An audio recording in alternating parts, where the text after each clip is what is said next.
পাবনা জেলার পাশেই তারাস নওগাঁ শাহ শরীফ জিন্দানী রহমাতুল্লাহ আলাই এর 3 দিন ব্যাপী বাৎসরিক উরস শুরু হয়েছে। এখানেই ঘুমিয়ে আছেন আল্লাহর অলি সুলতানুল চিশতিয়া খাজা মঈনুদ্দিন চিশতি রহমাতুল্লাহ আলাই। দেশের বিভিন্ন জায়গা থেকে ছুটে এসেছেন বিভিন্ন ধরনের মানুষ।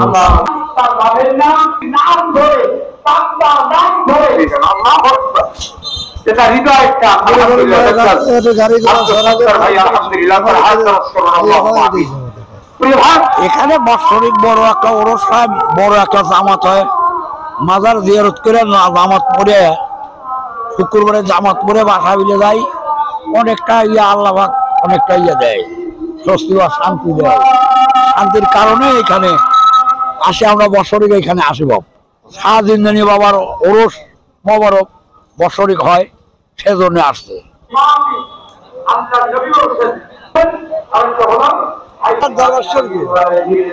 আমরা কালকে 11টার দিক রওনা দিছি, আবার বিকাল 5টার দিকে আমরা আবার পাবনা রওনা দেব। জুমার নামাজ পড়ে রওনা দেব। মাজার জিয়ারতের জন্য, জুমার নামাজ আদায়ের জন্য আসছি। খাজা শাহ শরীফ রহমতুল্লাহ দরবারে আসছি, এই নামাজের জন্য আসছি। অনেক অনেক লোক, বহু জায়গাতে লোক আসে। ওই জায়গা এখানে আল্লাহর খাস অলি, উনি জিন্দা অলি, ফজিলত আছে। PS TV news, Shamim Ahmed, Pabna.